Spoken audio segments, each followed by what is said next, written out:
Okay then, Ashwin, Tal, and Scott, we are now live. We are streaming on Checkpoint's LinkedIn and YouTube channels. This is the second in a two-part series that was I think the combined brainchild of yourself, Tal, and some folks from our head office, I think Maya especially. We did a show just last week for the Americas and our European audience, because it is the sort of anniversary, we don't want to celebrate it, but 5 years after the big WannaCry event and the evolution of ransomware, and of course, Costa Rica and Peru are in our hearts today, because we've now seen that we've gone from something like WannaCry to targeting entire countries. This is what we're going to discuss today. Hello for folks coming on in. Checkpoint at head office is saying welcome to the LinkedIn Live event. Thank you very much, the folks at Checkpoint who are listening. And let's kick it off with just a little bit of a 10-second intro, starting with Utau. Where are you dialing in from today? What do you do at Checkpoint? And then we'll move on to Scott and Ashwin. All right. Thank you, Eddie, and thank you, guys. I'm dialing in from my house in Melbourne, Australia, and I'm the marketing lead of everything communication and marketing that has to do with Checkpoint Research, our threat intelligence and research arm. So I'm really responsible of taking hardcore cyber tech research that is done by these great people and transforming it to much more accessible cyber content, valuable for our readers and our followers all over the network. And this is a great forum for it. I mean, content is free on LinkedIn, so we are putting that great content on. Scott, before you introduce yourself, we mentioned our hearts go out to the folks in Costa Rica. So Jeremiah, thank you for dialing in from Costa Rica today. It must be late for you as it is for me. I'm in the New York office. Scott, what about yourself, my friend? Where are you dialing in from today? And what do you do at Checkpoint? So I'm from Melbourne, Australia. I'm not at Tal's house, but I was going to say I was. I'll look for you. Yeah, behind you, Tal. Yeah. So I'm the team lead for incident response for APAC. So when these things go down and happen, we're the ones who come running. Gotcha. Okay, mate. And Jeremiah, certainly, I would love to hear your opinions of what's going on in Costa Rica right now. So please start tapping into the keyboard. We'll bring that into the commentary, and the folks here might even be able to help you if there's still a situation that you needed help in. But we would just love to hear what's actually going down there. Ashwin, please tell us what you do at Checkpoint and where you're dialing in from today, please. Certainly. So I'm dialing in from Sydney, Australia. I'm part of the cyber evangelist group at Checkpoint, so Office of the CTO, much like yourself, Eddie. And what I do is I help organizations strive for cyber resilience. That's the crux of what I do. Yeah, I love that term. That term's really stuck on me. You gave me that term, a few months ago when we were doing another one of these live streams. Cyber resilience is key. And let's talk specifically then about where were you on the day you heard about WannaCry? It's kind of one of those big events for us guys in cyber, certainly, where you kind of remember the time and place you were and you go, whoa, this has changed the game. So whoever wants to go first, where were you in WannaCry? Sure. I'll start. I was actually in the city. We were delivering a workshop for many of our customers, critical infrastructure customers. So we were actually delivering a talk, and one of my good friends from Belgium, Jeroen, was here delivering that, who's unfortunately no more with us, and he delivered a talk around critical infrastructure. And I remember as we were doing that, our email started to actually pop up with these crypto warnings from customers and various other places around. Hey, and we could tell that there was something major was brewing. So that was me. Okay, gotcha. Scott and Tal? I think that again, we're marking, as you said, we're not really celebrating, but we're marking this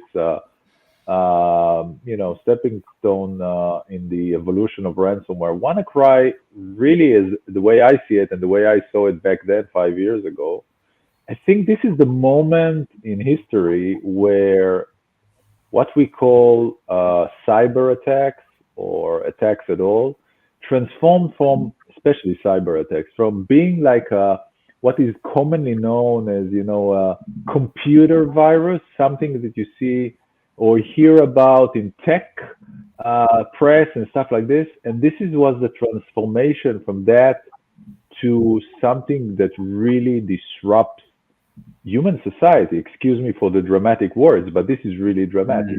All the red screens that we saw on the news and NHS, the National Health System in the UK especially, airports, train stations in Russia. This is really where it started, where it boomed, where it transformed from being such a, an attack that is known to be on like computer virus to something that really disrupts human lives, really. And this is not science fiction. I mean, this is became real life for many, many organizations. This has hit more than 150 states around the world. This was huge. Yeah, you're right, Tal. It's difficult for us to not be labeled as alarmist in our industry. I think it's an unfair label. I mean, there are people that play on that, but I start to think about if we don't get it right now, when it comes to wearable technology, the Internet of Things, you can buy a Garmin watch now that has as much sensitive instrumentation as medical devices to measure things like your defib and afib of your heart. And so we better get security right, as we move forward into this new world, because the transition, you're correct, moved from, it was just in a computer and disrupting a computer to now disrupting society. Scott, before you tell us where you were on that infamous day, I just want to say a quick hello to Maria, who's dialing in. I don't know where you're dialing in from, Maria, but thank you very much for dialing in and letting us know it's interesting. We'll continue to make this conversation interesting for you. And we've got a meet with a flag. I don't know this flag. You're teasing us. Actually, it just says when I bring it into the main screen here, SG. But I've got a flag on my phone that I keep looking down at here. I'm not sure where that flag comes from. And also from Sudhir, dialing in from India. Thanks for joining us today. Scott, where were you on that infamous day where you first heard about WannaCry? And let's say, how did it impact your career? I can't remember specifically where I was because I was a consultant at the time. So I was external to some of it, which means that I may get called in as a result of it. But what to me was most interesting about it was and specifically for Asia Pac, was we're usually the barometer for something like that because of the way, time zones are and shift. It might hit us first. Well, it actually hit somewhere else first for a change, and we had time to plan. And what was interesting with that was to watch the way incident response teams worked and the changing face of incident response to go proactive, right? To say, so people went straight into war rooms. I know incident response teams that, they will be crying when they remember it because they went into like 72-hour, war rooms because, in larger organizations, they went, okay, we can see what's happening. Are we vulnerable? Where are we vulnerable? Can we patch? How do we patch? What are the potential negative consequences if we don't? Are there already IOCs? We got all that sort of the telegraph of that, and they were able to go to war room and treat it like the incident that it should be before it actually becomes the real critical incident and crisis. And that was really interesting to see. And now you see that happen again with Log4j and things like that, that some teams are quite drilled in now planning for these vulnerabilities and, having mass patch events, responding like it's an incident. Very interesting. Yeah, that's right. Exactly. I want to say hello to Amit from Singapore. Thank you very much for dialing in, Amit. It's good to see you here. Please, everybody that's listening live, contribute to the conversation. Let us know your greatest challenges. We'll see if we can't either help point you in the right direction or solve some today. Give us comments, arguments, opinions. We would love to hear from you. We at Checkpoint are here to serve the community and make our world a safer place online. And as Tal pointed out, with the anniversary of WannaCry, with the world being safe physically online as well. And again, hearts going out to our friends in Costa Rica. And also we've got Bipin dialing in from India as well. Thank you for joining us here today. Okay, let's start with the evolution of ransomware. I mean, it was very creative when I first heard about it. I was in the New York office at Checkpoint. I'd just come back to Checkpoint, as a matter of fact. I'm a boomerang, and it was my first few weeks back on the job. And I thought, well, perfect timing to come back to a great great company to solve some problems here. And then we started to hear about double extortion ransomware, and then triple extortion, and then what's going on in Costa Rica today. So who wants to kind of take the lead on where maybe the double extortion and some case studies, examples, or some things that customers can do to prevent it? Ashwin can speak about customer. I just want to say one thing regarding this evolution. There's a fourth part. You mentioned Costa Rica. It really started back then in WannaCry, where organizations like the NHS and some airports and train stations around the world, and as I said, 150 countries and over 230,000 computers affected from that. Which basically had their files with their systems encrypted. And then it moved a few years after, I think 3 years to be exact, in 2018, when we started to see double extortion, when you just don't just encrypt the data, but also request ransom for it and threat to publish it. And then triple extortion, when you are extorting the customers of your victim in order for them to influence your victim, for them to pay you the ransomware. And as I said, the fourth part, which I think happens these days in Peru and Costa Rica. Peru is still an evolving story, but what we see in Costa Rica is what I think we want to coin as country extortion, which is where ransomware evolved for, I would say the ransomware business evolved to, affecting governments and government offices and their sensitive data. Right. Yeah. And even I'm hearing stories about threat actors calling into the customers of a victim saying, hey, look, we're going to release all this information, but if you pay us a couple of dollars, we'll keep yours. We'll keep yours, all sorts of games. Or, hey, this is a violation of GDPR or violation of some kind of regulation, and you'll be penalized if you don't pay us. So the threat actors are getting very creative. They're running a business here. I want to get to Amit's comment down here. Amit's saying, biggest concern, people who don't know how to protect themselves from these threats with all these unsecured devices popping up everywhere. For example, Internet of Things, big disruptions to society indeed. Yeah, that's right. This is what we're starting to see now, unfortunately, with our friends in Costa Rica. So thank you for that comment. Ashwin, did you want to jump into, or do you want me to lead into that yet an example I think you wanted me to share at some point today? I think just going back to ransomware and specifically around WannaCry, I think one of the things that changed was this perception that ransomware attacks could be delivered via just spams and phishing emails. Right? We now started to see vulnerability being exploited. So what that told us, and I think the rest of the world now started to understand, is that, hang on, there are many different attack surfaces and different attack vectors that can be used to deliver this particular threat. Right, and what that actually meant was that we have to take cybersecurity now holistically. We have to look at, everywhere could be an entry point. We need to understand how exposed we are. We need to prioritize that. So I think that's the first thing. Now, you mentioned Costa Rica. It's not just Costa Rica, it's also Peru as well. So that's the other government agency that's getting hammered right now by the Conti ransomware. Now, coming back to the double and the triple extortion that Hal mentioned. So one of the first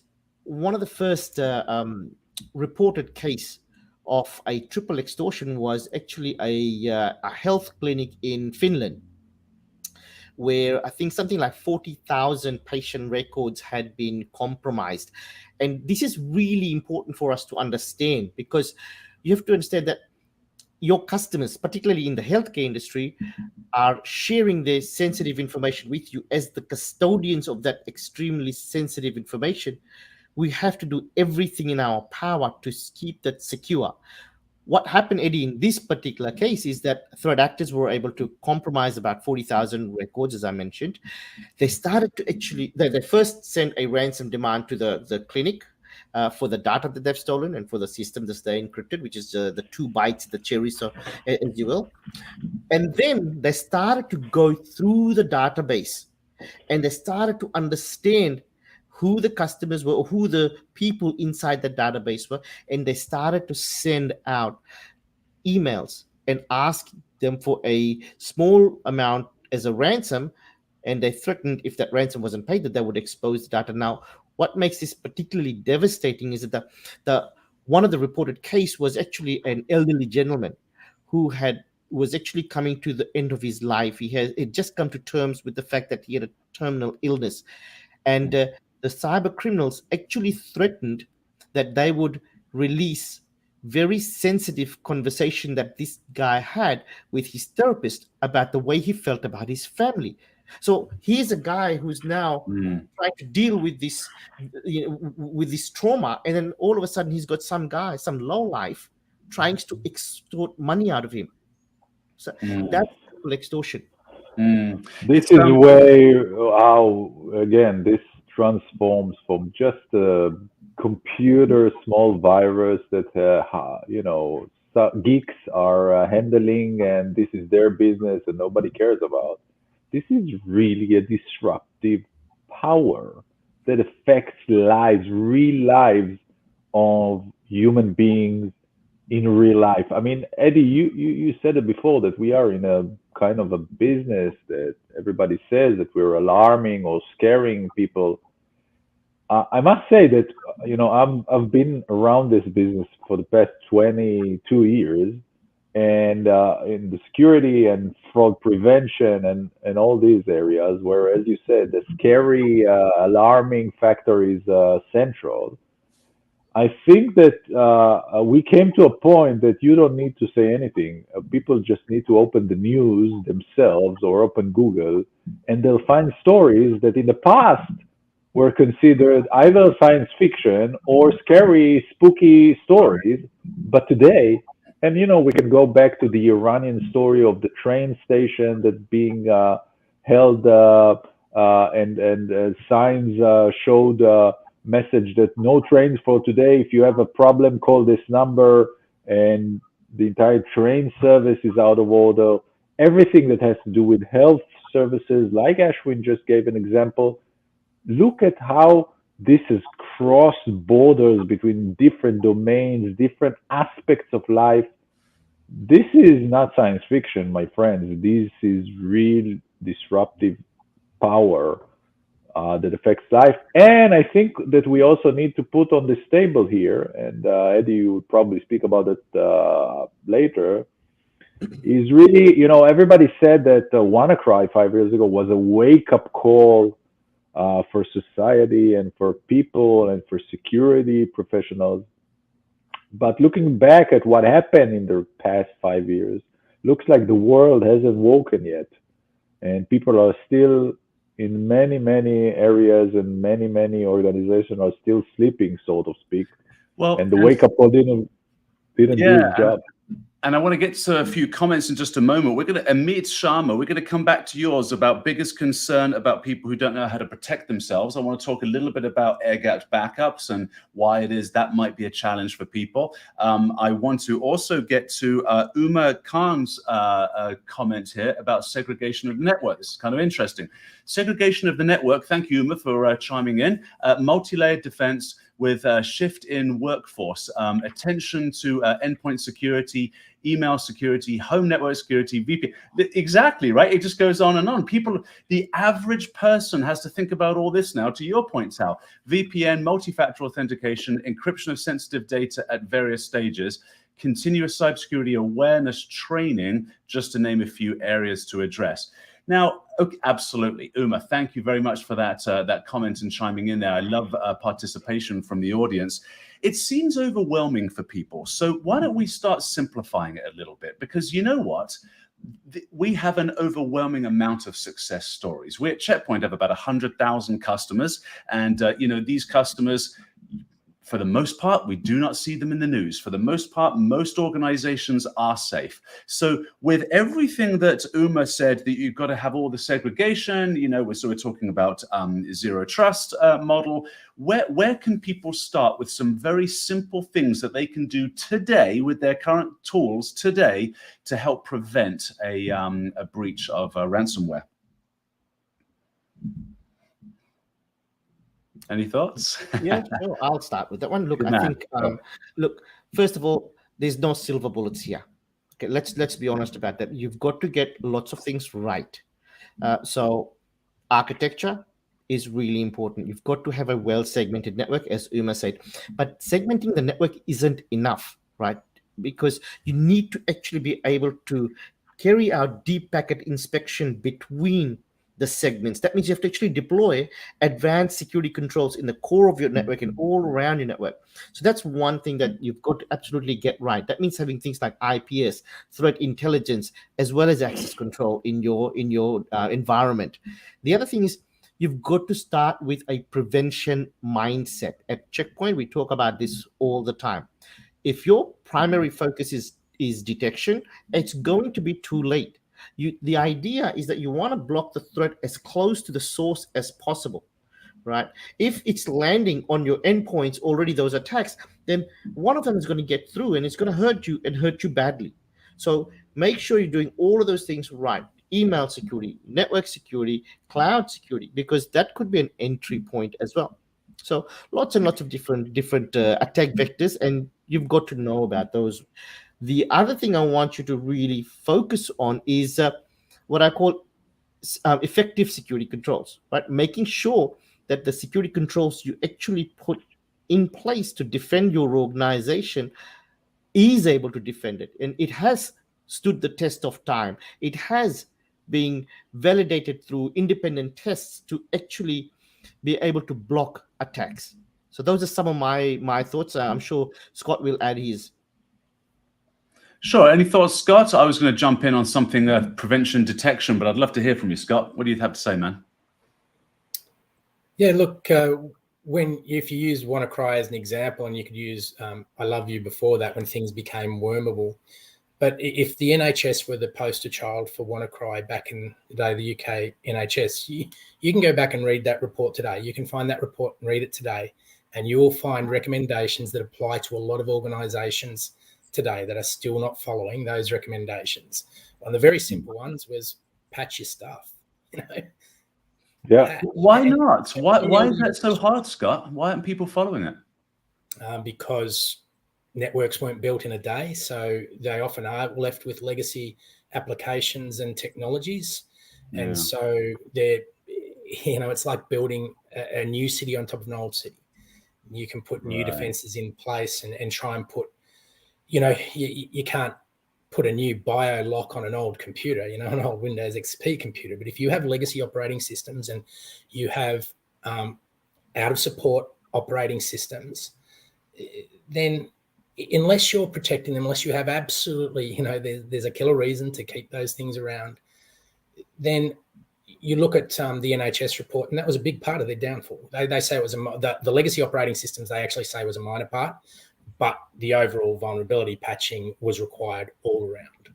Something that wasn't being done. Gotcha. I definitely want to say hello to, let's see here, there's a Canadian flag. It doesn't come through on the streaming that I have. It says CA, but somebody's up late in Canada. I'm a fellow Canadian citizen, despite my accent there, my friend. So Alsa, thank you very much for joining us. Bupin gave us an interesting comment here. So Bupin's saying most of the security control proves useless in case of 0 day. Any recommendations to prevent the same? What are your thoughts on 0 days there, guys? Great question, man. That is a good question. Here's my view. That, 0 days will happen, right? If you do everything right, you can try to limit the actual blast radius of these attacks. So again, you still have to do all the basics. But now, in terms of 0 days, what we're seeing at Checkpoint is this is really now where we're seeing AI and machine learning capabilities really sort of stand up and actually are able to identify attacks based on behavior. And we saw this, Eddie, I'm sure you're aware of this. We saw this with the Log4j attack. Our CloudGuard solution was actually able to identify log4j based attacks, and we were able to block those attacks without even knowing about it. We only realized that we had actually blocked those attacks when we went back and looked at the logs, and we understood, and we realized, oh, hang on, we've actually managed to block all of these log4j attacks. This was the CloudGuard suite of products that we have. And that was through some pattern recognition or something, if I've gotten that right. Is that right? Is that how we did it without knowing that we did it? I'm not 100% sure what it was, whether it was a pattern recognition or some sort of behavioral recognition, but the reality is that is actually how we addressed a unknown attack at that time.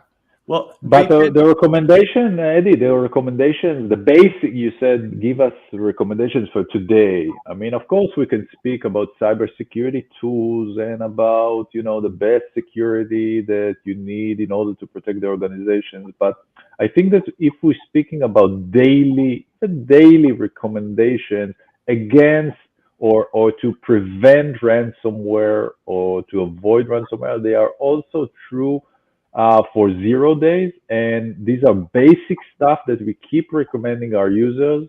And to name a few is, first of all, I think Umer or Bipin, one of them has mentioned cyber education and training and awareness for employees. This is very, very important.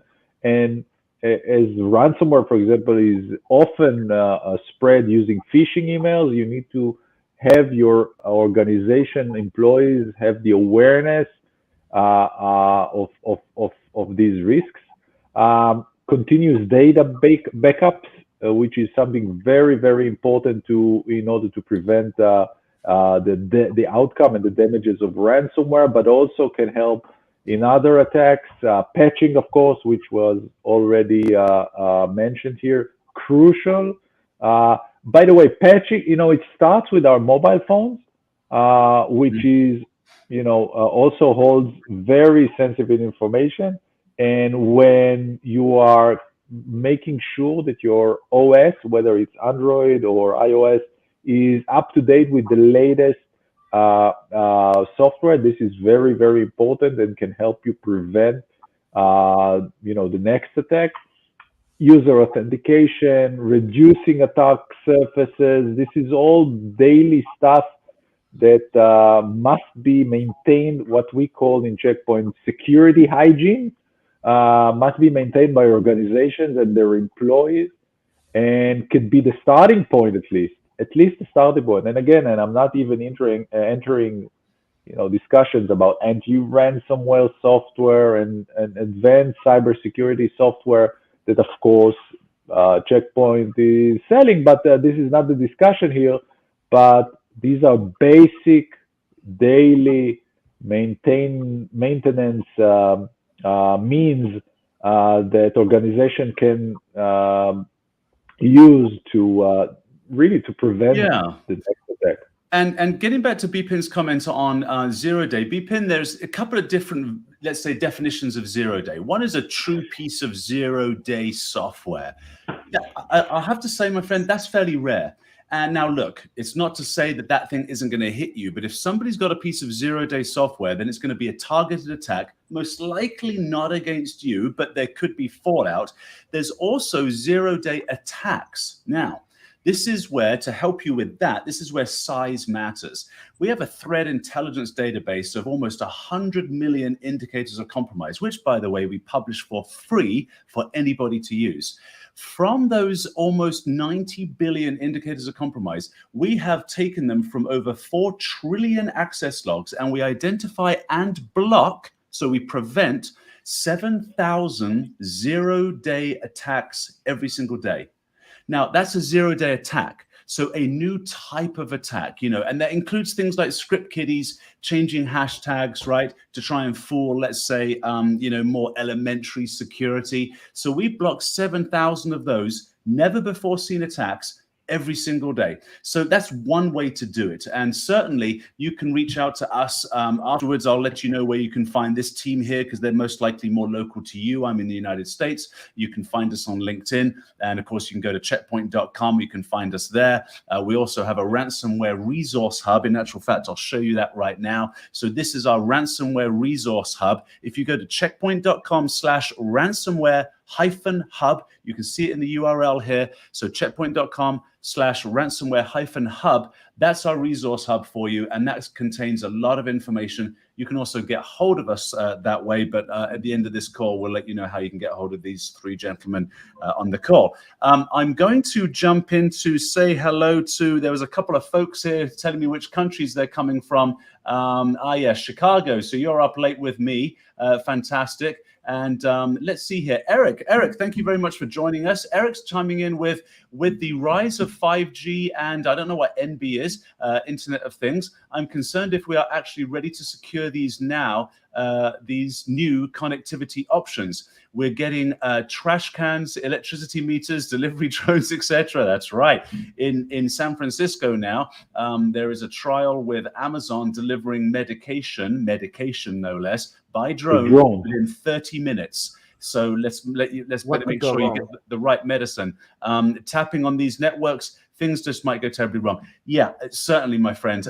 You know, your concern is shared by us as well. I'm going to jump into some more comments here. Amit is asking, is the season recorded? I think you mean this session. Yeah, excuse me, session. I reread that. Yes. This will live in the archive forever. So you go to LinkedIn and you find Checkpoint Software Technologies in LinkedIn. You'll have to scroll within a few weeks. It's going to be buried, but we can always find it for you. But this will live forever in the archive. I'm assuming, Amit, you are asking this because you have somebody to share it with. We would be very glad to share the MP4 with you as well. I will have a copy of the actual MP4. You can reach out to me. I'm fairly easy to find because I've got an unusual name. And so if you do on LinkedIn, Edwin Eddie Doyle, Manhattan, I'm the only guy that comes up. So fantastic. Christine Dumouriez. Christine, you're up late. Thank you very much for joining us. Another North American Checkpoint dedicated employee. We're working late to deliver this information to our Asia teams over there. So Christine's showing our Ransomware Hub website there. Thank you very much for that, Christine. And let's jump into Vamsi's comment or question here. Can Checkpoint come up with a tool with capabilities that can handle anti-bot, virus, spam, and sandboxing capabilities along with SIM in a single box? Oh, it's almost like you teed that question up for one of us. Who wants to take that? Anybody want to take that one? You guys, I'm happy to take it, unless Scott or Tal. Good man, go for it. Go ahead. Sure. So that's exactly what we do, right? Is we do consolidate our security controls, and so if you do use Checkpoint, then not only can we manage your entire security portfolio from what we call single pane of glass, but we can provide you with all of those security controls. We can correlate, consolidate all of those different attacks from all of the different environments, whether it's cloud, endpoint, network, mobile, IoT. We correlate that, consolidate that, and really provide you with that visibility into what really matters. So yeah, the answer is yes, we can. Now, Eddie, I just wanted to get back to a question that you answered around the 0-day stuff. I think it's also important for us to mention that you talked about the threat cloud and all those indicators of compromise and those intelligence that we provide. If organizations are indeed concerned about those 0-day malware, those malware that's actually being just slightly modified so it doesn't get picked up by your signature-based protection, we do have controls that will do that for you. We will protect you against that. All you need is our sandbox capability and our content disarm and reconstruction. Both of those are really geared towards those unknown threats, unknown attacks, whether we are actually sandboxing it or whether we're actually just stripping out any active content that could potentially be exploited. So those controls also exist. And that really adds to Vamsi's question there. And, you know, whether it is or isn't one box, it certainly is on the policy. And this is, you know, you're touching upon my, you know, my cybersecurity sort of G-spot here. I absolutely love this part of the conversation because prevention versus detection, is possible when you reduce the number of vendors you have. Now, this seems counterintuitive, and I get it, right? It's just really painful because you see a new threat and you think, I need a new thing. I need it. And besides, we're humans. We like shiny new objects, don't we? So we always want to go get the new shiny object. The reality is, you are more secure. We did a survey. This was in 2018. So Checkpoint did a survey of enterprise organizations around the world. And we found that the average enterprise, with big organization, had about between 40 and 60 cybersecurity vendors. So the SIM that you mentioned there, Vamsi, is just lighting up like a Christmas tree, for crying out loud. And so you just don't know which threats you should be paying attention to. Reduce the noise. We think you can, okay, I personally think you can get it down to less than 10. Our CEO will actually is much bolder. He says 6. It's like, and you're worth listening to that guy. And so we reduce the number of vendors like that. You can have a fair shot at a prevention architecture. Why? It's about picking your poison in life. You don't get to not pick a poison. That's life. That's life for all humans. And so your poison is either red pill, blue pill. Do you want defense or do you want prevention?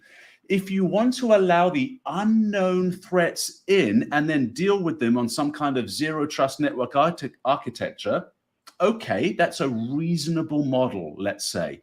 But you are still dealing with a threat once it's in. That is a problem. Or do you want to push everything to the outside and deal with a false positive? Because it's not if you have them, you will have them. But you are better off picking your poison on how to manage a false positive effectively, quickly, so that there's the least amount of interruption and you never experience the same false positive again, versus letting a threat in your organization and hoping that this threat can stay contained. Okay. And also, Eddie, I wanna add something on this. Yes. Sense.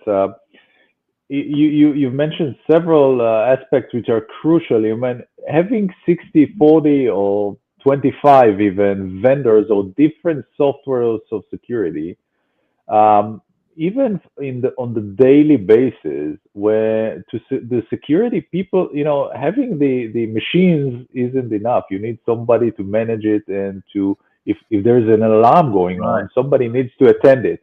When you have 25, I'm not speaking about 60, but we have 25 different machines alarming, it's nearly impossible to manage it and deal with what is known to security professionals as alert fatigue.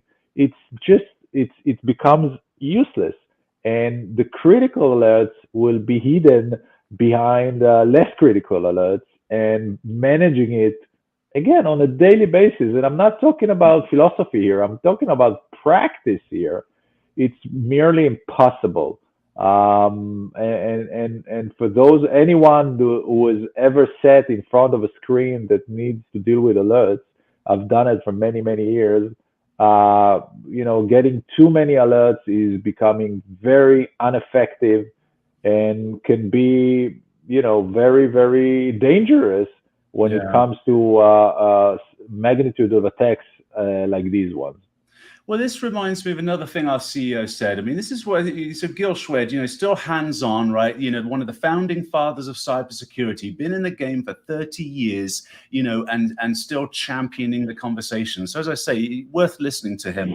And he says, if security isn't simple, it isn't followed. He got that really early on. I think everybody that's touched any firewall, you have to admit the cat's meow for Checkpoint, it was in the early days and still today, is the management, the point and click GLUI.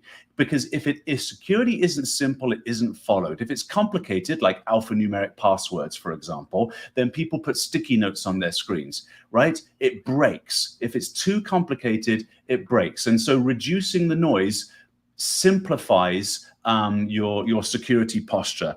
Let's jump into another question by Bpin here. Thank you very much, Bpin. I'm loving the engagement there, my friend, so I much appreciate it. Do you suggest any particular approach for cloud security in case of ransomware? Being boundaryless may attack vectors, boundaryless I'm not sure. I'm sort of butchering the reading of this question here, my friend. Attack vectors change a lot. Not looking for reactive controls like SIM or CSPM, but something more proactive. I might throw that over to you, Ashwin, if you understand the question. If not, I can get Bipin to jump in just with a little explanation. What do you think there, my friend? Yeah, I'm not quite sure. I think what Bipin is saying that, like, apart from cloud security posture management, what are the other controls that that can be deployed in the cloud space to address ransomware type of attacks? I think so. Yeah. I think okay. So the thing about cloud is, first and foremost, is you can't paint it with single security brush. There are, again, many aspects to cloud security, right? Cloud posture security management, as Bipin mentioned, is just one of them, but it is an important one, right? Because if you do expose certain elements of your cloud infrastructure when it shouldn't be, then that's an entry point. In fact, we've seen this time and time again, and Scott can tell us, because we've actually worked multiple cases where that was a exposed asset in the cloud was actually the entry point for an attacker. And once they actually compromised the exposed asset, they were able to map the entire cloud infrastructure. And in this particular case that I'm referring to here, the threat actor was able to not only map the cloud infrastructure, but then noticed that there was a VPN tunnel back to the corporate network. The other end of that VPN was database servers. The threat actor was able to access the database servers, and then obviously they were able to extort a large sum of data and then hold organization ransom. So cloud security posture management is important, but just as important are other security controls around threat hunting, for example, right? And today, most organizations are now delivering cloud-based applications. So that means you've got to protect those applications. And one of the attack vectors that we are seeing, or we're seeing telltale signs of, is when developers download third-party software that may not be trusted, but these are software that maybe that do a piece of a larger puzzle for an application, but that piece of code has a vulnerability or some sort of exploit inside it that can be leveraged. So it's really important that you get that right. There's multiple different controls, from cloud security posture management to workload protection, being able to look for web API based approach abuse, being able to protect against those things as well. So they all matter.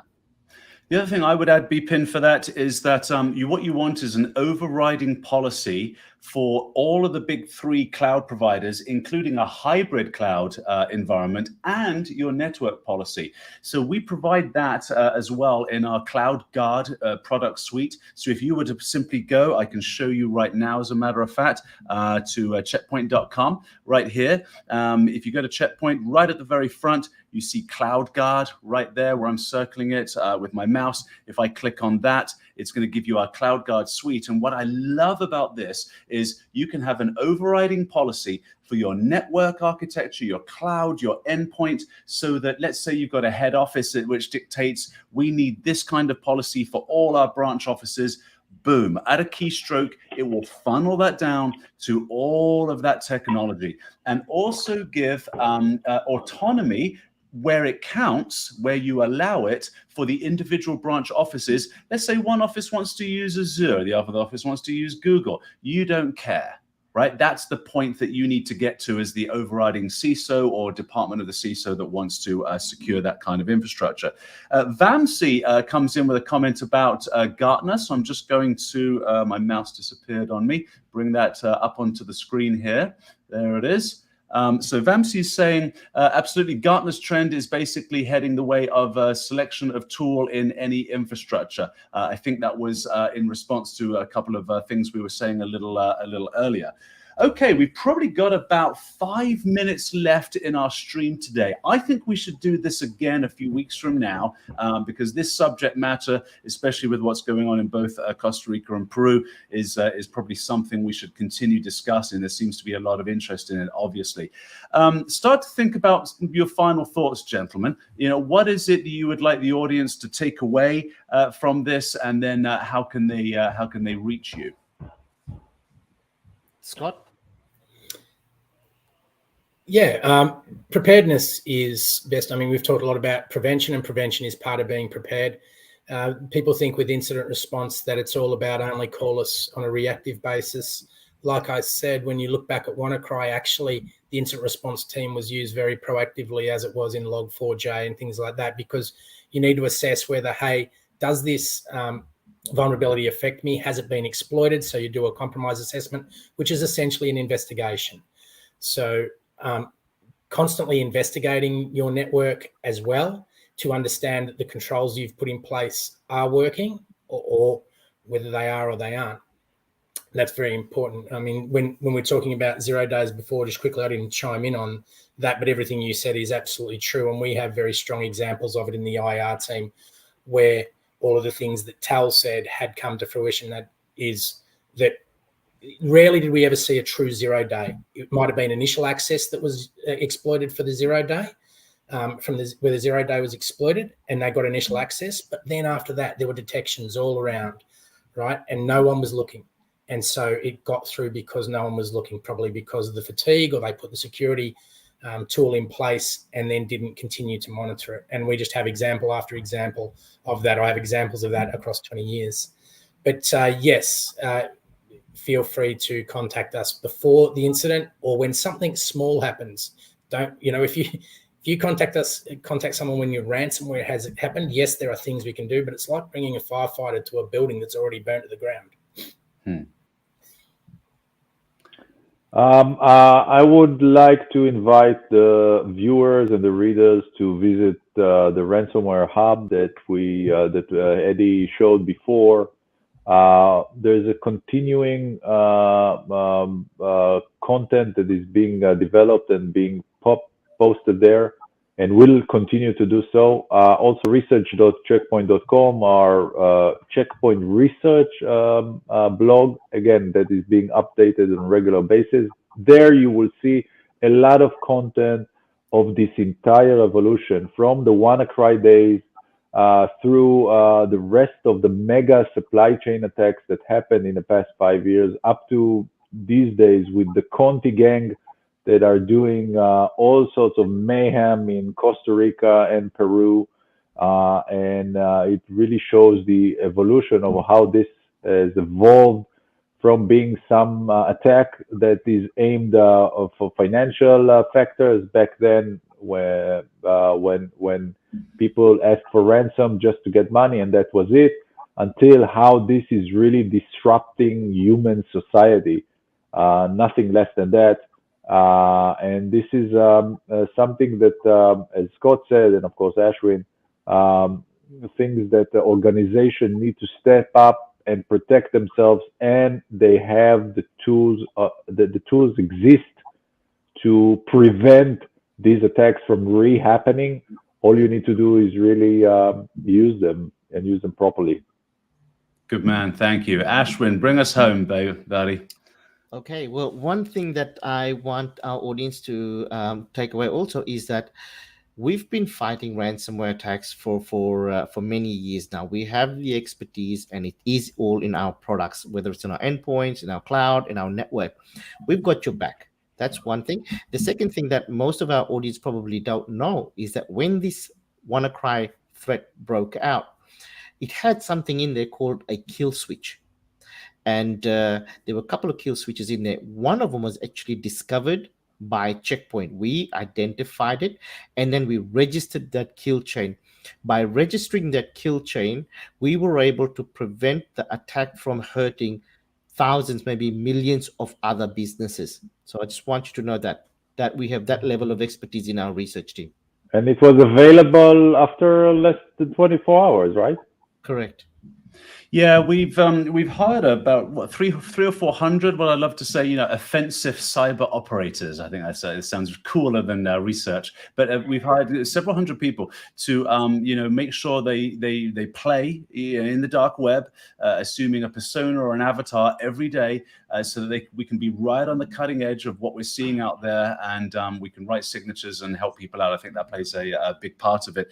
Our friends at head office are chiming in saying contact the incident response team.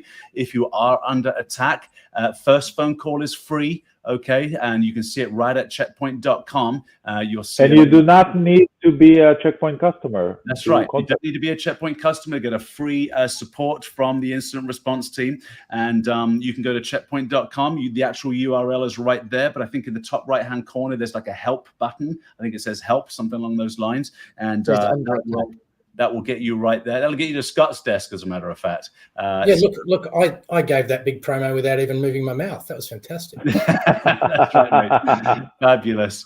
Well, listen, thank you. Ladies and gentlemen in the audience, those of you for listening in the archive in the future, let's see how we can contact everybody. So, Tal, what is your LinkedIn details? How do we just get, you got an unusual name. So if we do your name in Melbourne, do you come up on LinkedIn right away? Yeah, absolutely. Tal Eisner on LinkedIn, and if you are looking for the Checkpoint research team, just email cpr@checkpoint.com and you'll find us. cpr@checkpoint.com. Exactly. You want to get a hold of Scott, you basically go to this URL right here and you'll get one of his team members or him.